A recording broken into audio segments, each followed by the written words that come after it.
So let's try this. I need a list from decade to decade from the 70s of sounds that became less prevalent in music production over time and why. Got it. Do you have that list handy? Or would you like me to help recreate it with the sounds and reasons why they became less prevalent over the decades? Yes, go ahead. Do what you feel. All right, let's go through the decades and identify the sounds that became less prevalent in music production over time and explore why. Starting with the 70s, we saw a significant use of analog synthesizers, disco beats, and elaborate orchestral arrangements. As the decade progressed into the 80s, digital synthesizers and drum machines took over, leading to a decline in the warm, rich analog sounds and live orchestral music as the focus shifted to more synthetic, electronic music. In the 90s, grunge and alternative rock introduced a rawer, more unpolished sound. However, by the end of the decade, this was overshadowed by the rise of polished pop and electronic dance music, EDM. This shift led to a decline in the raw, live instrumental sound of grunge, punk, and alternative rock, replaced by more processed and synthesized music. The 2000s saw the dominance of hip hop and R&B with heavy use of sampling and digital production. Live instrumentation became less common as producers relied more on digital tools and samples. This era also saw the rise of autotune, which significantly changed vocal production, leading to a more polished and sometimes synthetic vocal sound. In the 2010s, the trend towards digital production continued with the prevalence of EDM, trap, and heavily produced pop music. Acoustic and live instrumentation became even rarer in mainstream music. The rise of streaming services also influenced music production, as shorter, catchier tracks became more favorable, further pushing out the more complex and longer compositions. By the 2020s, the music industry saw a return to some analog sounds and live instrumentation in certain genres like indie and alternative music, but mainstream pop, hip hop, and electronic music largely continued to favor digital production techniques. The advent of new technologies and software made it easier to produce music digitally, which often meant a further reduction in the use of traditional live instruments. The reasons for these shifts include technological advancements, changes in listener preferences, the influence of commercial factors, such as the need for radio friendly, catchy tunes, and the ease and cost effectiveness of digital production compared to live recordings. Would you like more details on any specific decade or sound? Okay, now how does that affect the culture in a negative way?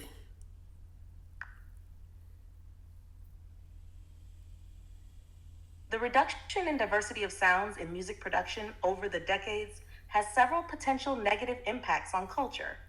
One, loss of musical heritage. As certain instruments and production techniques become less common, aspects of musical heritage and traditional skills are lost. This can lead to a cultural disconnect where younger generations might not be exposed to or appreciate older styles of music. 2.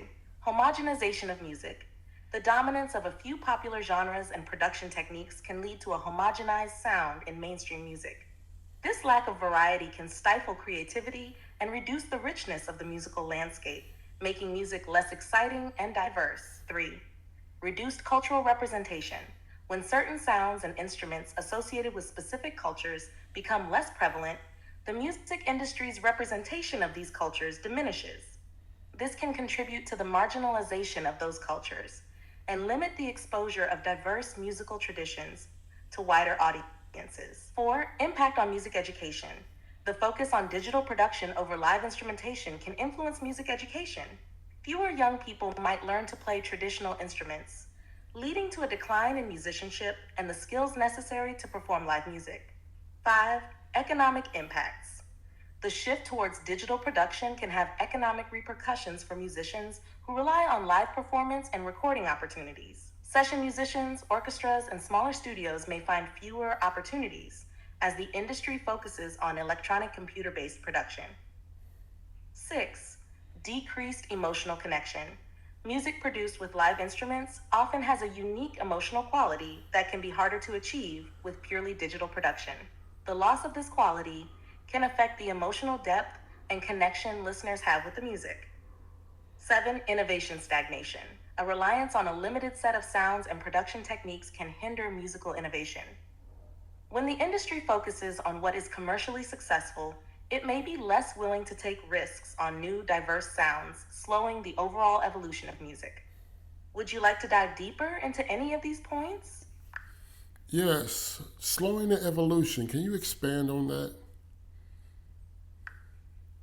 Certainly. Here's an expanded look at how the reduction in sound diversity in music production can slow the evolution of music. 1. Risk aversion in the industry. When the music industry prioritizes commercially successful sounds and trends, it becomes more risk averse. Record labels and producers may be less willing to invest in experimental or unconventional music, which can stifle innovation. This focus on proven formulas over creativity limits the range of new ideas and genres that reach mainstream audiences. 2. Homogenized listening experience. As music becomes more homogenized, listeners are exposed to a narrower range of sounds and styles. This lack of variety can reduce the audience's appreciation for diverse musical expressions and make them less open to new and innovative music. Over time, this can create a feedback loop where only certain types of music are produced and consumed, further narrowing the musical landscape. 3. Impact on artists. Musicians and producers may feel pressure to conform to popular trends to achieve commercial success. This can discourage them from experimenting with new sounds and techniques. As a result, the creative potential of many artists remains untapped, and groundbreaking music may never be created or heard. 4. Loss of influence from diverse genres. Historically, the evolution of music has been driven by the blending and interaction of different genres and styles. When certain sounds and instruments become less prevalent, the cross-pollination of musical ideas decreases. This can hinder the development of hybrid genres and innovative musical fusions that push the boundaries of what music can be. 5. Technological dependency. While digital production tools offer incredible possibilities, an over-reliance on them can limit creative exploration. Musicians who rely heavily on preset sounds and automated processes might miss out on the creative discoveries that come from hands-on experimentation with physical instruments and analog equipment. This dependency can lead to a more formulaic and less adventurous approach to music making. Cultural stagnation. Music is a reflection of culture, and its evolution is closely tied to societal changes and innovations. When the music industry focuses on a narrow range of sounds, it can slow the cultural exchange and dialogue that drive musical evolution. This stagnation can prevent music from evolving in ways that resonate with and reflect the changing dynamics of society. 7. Educational impact. The trend towards digital production can influence music education, leading to fewer opportunities for students to learn traditional instruments and production techniques. Without a strong foundation in diverse musical traditions, future generations of musicians may have a limited toolkit for innovation, slowing the overall progress of music. By reducing the diversity of sounds and production methods, the music industry risks creating an environment where musical innovation is constrained and the evolution of music is slowed. This not only affects the industry itself, but also the cultural richness and emotional impact of music on society. Does this provide the detail you were looking for? Okay, now if the music was mostly negative, how can that affect society?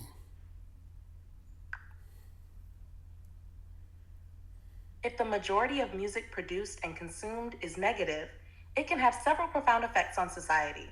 1. Emotional impact. Music has a powerful influence on emotions and mood.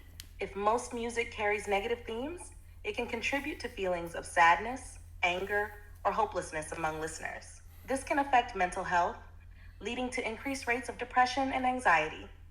2. Social behavior. Music often shapes social behavior and norms.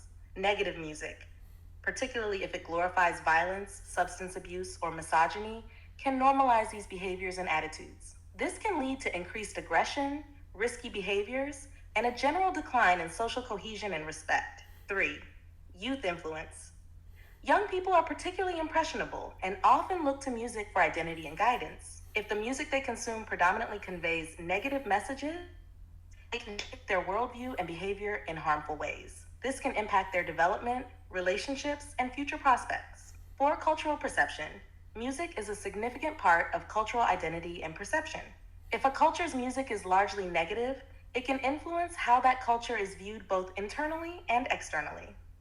This can perpetuate stereotypes and contribute to social stigmas, affecting how communities see themselves and how they are seen by others. 5. Economic impact. The content of music can influence consumer behavior and spending. If negative music leads to an increase in negative behaviors, such as substance abuse, it can have economic repercussions, including higher healthcare costs and reduced productivity. 6. Reduced positivity and hope. Positive and uplifting music can inspire and motivate people, fostering a sense of hope and possibility. If negative music dominates, it can reduce the overall positivity in society, making people less optimistic about the future and less motivated to pursue their goals. 7. Desensitization. Constant exposure to negative themes in music can desensitize listeners to serious issues such as violence, discrimination, and mental health struggles. This desensitization can reduce empathy and the willingness to address these issues constructively. 8. Community and social dynamics. Music often brings people together and strengthens community bonds. If music is primarily negative, it can create divisions and conflicts within communities, reducing social harmony and cooperation. 9. Creativity and innovation.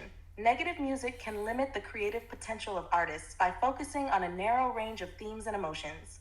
This can stifle innovation and reduce the diversity of artistic expression, which is essential for cultural growth and resilience. Addressing these issues requires promoting diverse and positive musical expressions, supporting artists who convey constructive messages, and fostering a music industry that values emotional and social well-being. Does this help illustrate the potential impacts? Okay, now with all the negative music, imagine if someone put like horrifying beats, the beats sound like horror music, menacing music behind the negative lyrics. What kind of effect would that be? Combining negative lyrics with horrifying, menacing beats can amplify the potential negative effects on society. Here's how it could impact individuals and the broader culture. 1. Intensified emotional impact. The combination of negative lyrics and menacing beats can create a more intense emotional experience. This can heighten feelings of fear, anxiety, and distress among listeners. The unsettling nature of the music could lead to increased stress levels and exacerbate mental health issues. 2. Desensitization to violence. Menacing beats paired with violent or aggressive lyrics can desensitize listeners to violence and aggression. The constant exposure to such themes in an amplified, horrifying manner can make these behaviors seem more acceptable or normal. 3. Enhance negative behavior. The intense, dark atmosphere created by such music can reinforce negative behaviors. For example, it might encourage more aggressive or antisocial actions, particularly among impressionable listeners who might see the music as glorifying such behavior. 4. Increased social isolation. Music that evokes fear and menace can contribute to a sense of social isolation. Listeners may feel more disconnected from others, particularly if the themes resonate with feelings of alienation or loneliness. This can lead to a decrease in social interactions and community engagement. 5. Impact on vulnerable individuals. Those who are already vulnerable, such as individuals struggling with mental health issues or past trauma, may find this type of music particularly triggering. It could worsen their condition and make recovery more difficult by constantly reinforcing negative emotions and thoughts. 6. Negative cultural shift. If this style of music becomes popular, it could contribute to a broader cultural shift towards negativity and cynicism. This could affect public attitudes, making society more pessimistic and less hopeful about the future. Stimulation of negative imagery. Horrifying beats combined with negative lyrics can stimulate vivid, negative imagery in listeners' minds. This can affect their thought patterns and dreams, leading to a more negative outlook on life and reinforcing harmful narratives. 8. Impact on creativity and innovation. While this type of music might be seen as creative by some, its pervasive negativity can limit the overall diversity of artistic expression. It could discourage the production of more positive, uplifting music, which is essential for balancing cultural narratives and promoting emotional well-being. 9. Perpetuation of stereotypes. Such music can perpetuate negative stereotypes, particularly if it aligns with harmful societal narratives about certain groups or behaviors.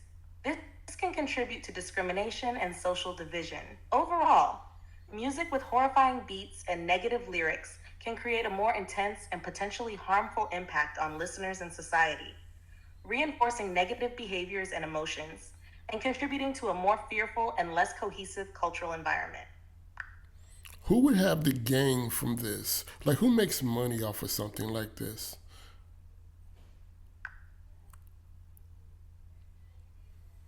Several entities can profit from music that combines horrifying beats with negative lyrics, despite its potentially harmful effects on society. 1. Record labels. Major and independent record labels can profit from promoting and selling music that resonates with certain audiences, even if it's negative or menacing. Controversial or shocking music can attract attention and drive sales and streaming numbers. 2. Music producers and songwriters. Those involved in creating the music, including producers and songwriters, can benefit financially through royalties, licensing deals, and production fees. If the music becomes popular, their earnings can increase significantly. 3. Streaming services. Platforms like Spotify, Apple Music, and YouTube can profit from the streaming of such music.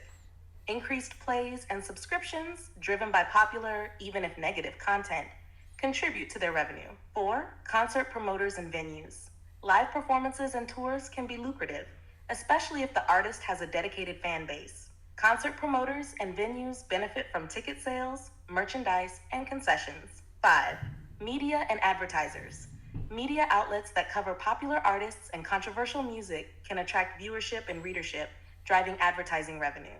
Similarly, advertisers might leverage the popularity of such music to target specific demographics. 6. Merchandise sellers. The sale of branded merchandise, including clothing, accessories, and posters, can be a significant revenue stream for artists and companies involved in the production and promotion of the music. 7. Marketing and PR firms. Agencies that specialize in marketing and public relations can profit from creating buzz and managing the image of artists who produce controversial music. Their services are crucial for maximizing exposure and engagement. 8. Social media platforms. Artists who produce this type of music often use social media to connect with fans and promote their work. Platforms benefit from increased user engagement and traffic, which can be monetized through advertising. Despite the potential negative impacts on society, these entities can profit significantly from the popularity and consumption of such music. The controversial and shocking nature of the music can drive interest and engagement, leading to substantial financial gains. Okay, now how can this be fixed? What's a remedy? Addressing the negative impact of such music on society requires a multifaceted approach involving various stakeholders. Here are some potential strategies to mitigate these effects and promote a healthier musical landscape. 1. Promoting positive and diverse music. Encourage and support artists who produce positive, uplifting, and diverse music. This can be done through grants, funding, and platforms that prioritize such content. Create and promote playlists, radio stations, and streaming services that focus on positive and diverse musical genres. 2.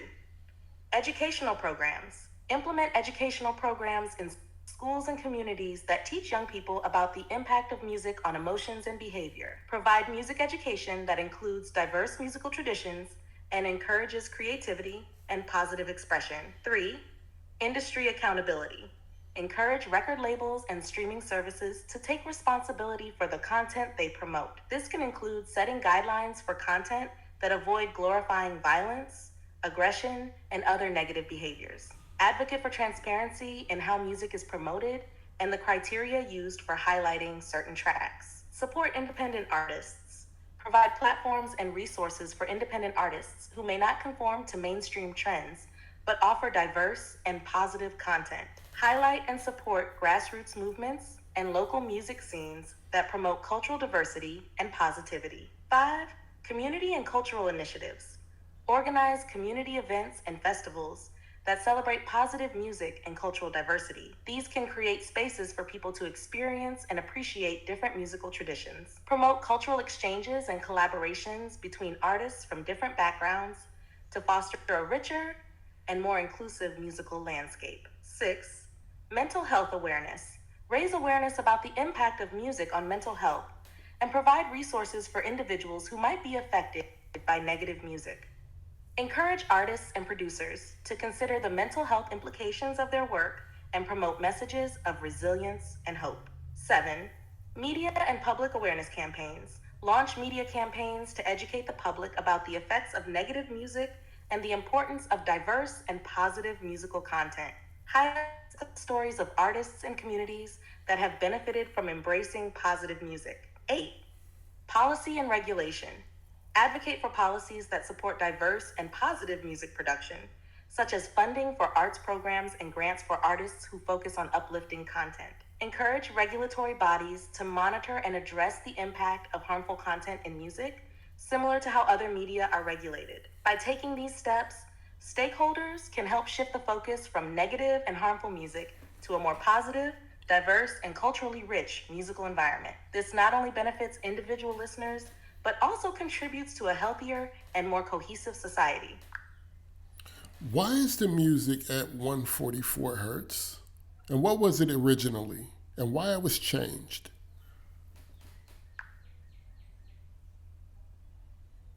The standard tuning frequency for music is 440 Hz, not 144 Hz. This standard is known as A440, where the note A above middle C is tuned to 440 Hz. Here's a bit of history and context. 1. Original tuning frequencies. Historically, there was no universal standard for tuning, and different regions and even different instruments had their own tuning standards. For example, the pitch for the note A varied widely, often ranging from around 415 Hz to 450 Hz.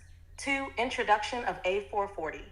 The standardization of 440 Hz as the tuning frequency for the note A above middle C was proposed in the early 20th century. It was adopted by the International Organization for Standardization, ISO, in 1955, ISO 16, and reaffirmed in 1975.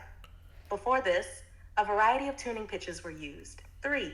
Reasons for the change. The move to standardized tuning at A440 Hz was driven by the need for consistency and uniformity in music performance and production. Different orchestras, ensembles, and instruments using varied tuning pitches made it difficult to achieve harmony when playing together, especially in international contexts. 4. Controversy and alternatives.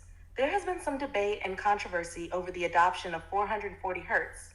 Some musicians and theorists advocate for a return to alternative tunings, such as 432 Hz, which they claim is more in harmony with natural frequencies and has beneficial effects on the human body and psyche. However, these claims are not universally accepted or scientifically proven. The choice of 440 Hz was largely practical, aiming to create a standardized pitch that could be adopted worldwide to facilitate consistent musical performance and production. While some people believe other frequencies might be more beneficial, 440 Hz remains the international standard. Okay, document this, hold it, keep it in your memory, and we're going to continue this conversation later. Until next time. Got it. We'll continue this conversation later. Just let me know when you're ready to pick it up again. All right, bye. Talk to you later.